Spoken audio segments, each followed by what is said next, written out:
Hey, this is Mr. Mitchell with another video.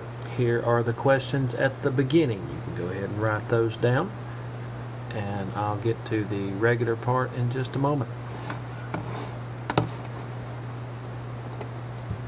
Here we are. Today we're going to talk about Emiliano Zapata and guerrilla warfare. We've already talked about Emilio Zapata, but we're going to go in more detail as to the influence he had and how that played a part in the Mexican Revolution. Guerrilla warfare is kind of his legacy. Now, guerrilla warfare tactics are based on ambush, deception, sabotage, undermining the authority of the other group that they're battling. And it can be quite successful, as demonstrated, well, more lately by the Vietnam War. The United States had by far more military, but we just had a hard time conquering the Viet Cong, when you'll study about that in a later class, I'm sure, even though the Viet Cong had far fewer people. But anyway, guerrilla warfare is a method of combat by which a smaller group of combatants attempts to use its mobility to defeat a larger and less mobile army. Now, I kind of have my simplistic figure here. You have a smaller group here, which if they were to attack the larger group, there's no way they could be successful at all. They do not have the same amount of numbers. And likewise, if the bigger group attacked them, it would still spell doom for them, for the smaller group. So they have to use different tactics, more guerrilla-like tactics, to maybe lure the big group into a bad situation. In Vietnam, the smaller group were people that, from what I understand, were used to living in the jungle, used to being in the jungle. So if they could lure people from the big group in, then they kind of had an advantage. If you could have a smaller group that would like be downhill from a larger group, let me see if I can move this group downhill. Oh, there we go.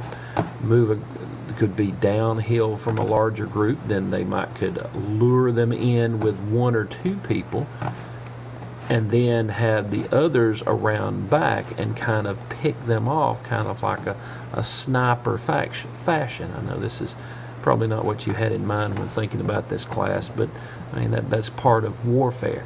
So they had to use more deception to try to overcome the bigger group. And that's kind of what Zapata had. Zapata was not going to have as big an army as the Mexican government would have, and whoever was the head of the Mexican government. So that's what he had to do. He had to use more deceptive tactics. And those kind of tactics have actually been kind of the norm for the last 80, 100 years. Actually since the Mexican Revolution. Now, it's happened before the Mexican Revolution, but that's kind of what the Zapata warfare was known as. In the Mexican Revolution, his smaller army would use defensive status to draw its opponent to a terrain which was better suited to take advantage of, or its great mobility by conducting surprise attacks. But anyway, in the Mexican Revolution from 1910 through 1920, Zapata used these tactics. And although Zapata's forces met considerable success, it would eventually backfire on him. Unable to distinguish his soldiers from the normal population, the Mexican government, or the people in charge at the time, waged a broad and brutal campaign against the normal population. Well, anyway, let's kind of get to the regular sequence here. Well, before we get to that, you can see I have a picture right here from the Mexican Revolution, and what you can see is just common people with rifles. And those are the kind of people that Zapata had in his army. These were, for the most part, not professional soldiers. They were just people defending their hometown. And you can see here I have a picture of somebody, this is probably from a different war, but somebody who is all dressed up in camouflage and things such as that to try to have a sneak attack. Okay, here are the big players in the Mexican Revolution. We have Francisco Madero. Francisco Madero here was a landowner in northern Mexico. He ran for president of Mexico in 1910, but when he lost, he fled the country. He fled actually into the United States, And once he kind of gathered some people, he then came back to Mexico and proclaimed himself the president, even though he had not been elected. He had been defeated in the election. Zapata and his friends, now there's Zapata here, Zapata and his friends were supporters of Madero, and Zapata and his friends backed Madero, and his army kind of created an army from the people that he was around in the towns, and he went to try to take over, or to try to support Madero's cause.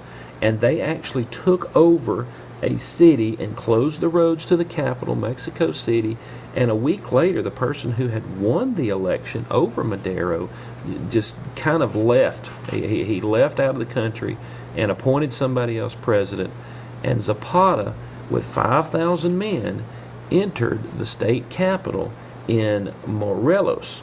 Now, Madero entered Mexico City and he considered himself president, and Zapata would leave his town and go meet with Madero. And what he said was, he asked Madero to put pressure on the landowners to return the land to the ejidos. You know, we talked about the ejidos were the community farms. In other words, give the land back to the common people.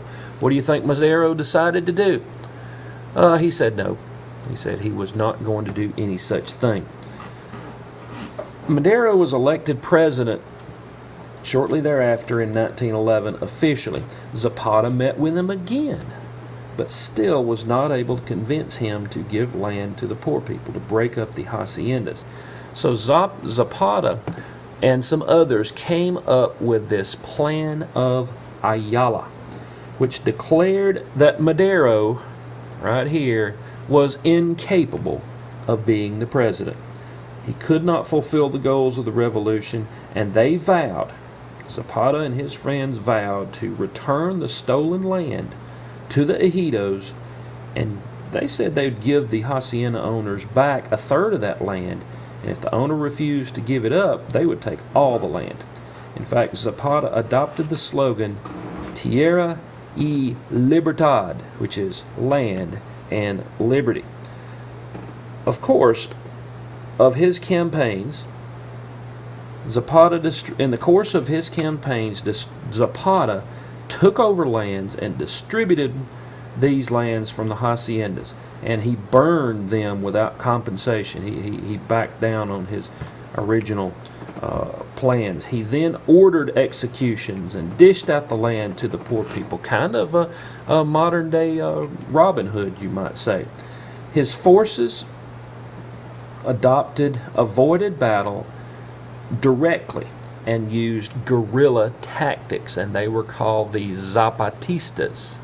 So they wouldn't go in and just full-fledged confront any army. They would use guerrilla tactics, deception, surprise, ambush to end up getting their way, and that's what they're known for.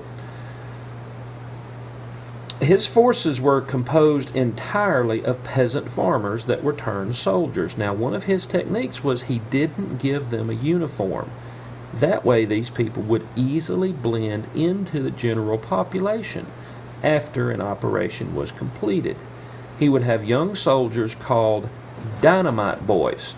These dynamite boys would hurl cans filled with explosives into enemy barracks. And then a large number of lightly armed soldiers would emerge from the surrounding area to attack it. His troops farmed their land with rifles on their shoulder, kind of like this guy right here in this statue. And when called to fight, and then they would return to their plows at the end of the battle. Now, Madero eventually would be assassinated. It would not be by Zapata, but he would be assassinated. And the person who killed him took over as president and tried to unite with Zapata. But Zapata refused until land was given back to the poor. An army in the north of Mexico was already forming to try to overthrow this new leader.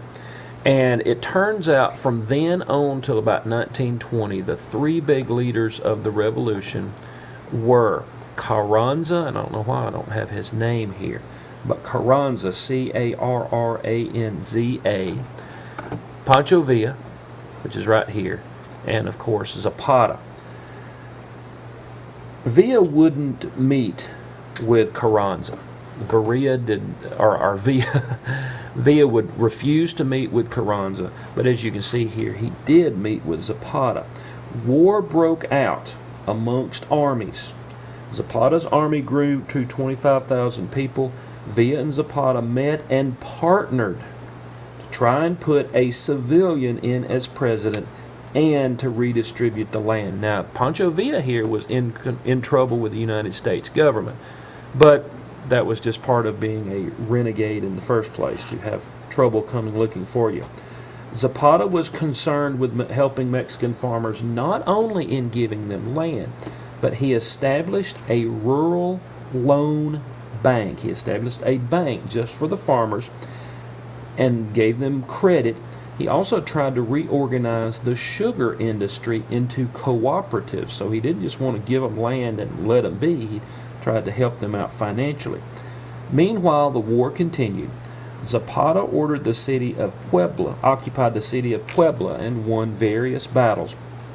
In 1917, Carranza's generals defeated Villa. They spared Villa's life, but they ended up defeating him in battle, which meant it was mainly Carranza, and Zapata was kind of isolated as the only one for his cause. Carranza then called together a constitutional convention, but did not invite Zapata. The convention passed a constitution and then elected Carranza the president here. When the United States had an envoy visit Zapata, they noted that the true social revolution was found with the Zapatist, that it was more chaotic in the actual capital with Carranza. Now, this was about the time of the Zimmermann Note. You may know the Zimmermann Note came from Germany, requesting that Mexico get in the World War I against the United States. And you can imagine, with all the chaos that was apparently going on and the Mexican Revolution being a big part of it, that Mexico might not have even been organized enough to get in on the side of Germany against the United States. And Germany probably had no way of knowing it. Now, in 1919, Zapata was ambushed and shot to death by Carranza's soldiers. Hope you've enjoyed this and have learned a little bit about the Zapatistas and their guerrilla warfare. Don't forget to do the questions. Bye-bye.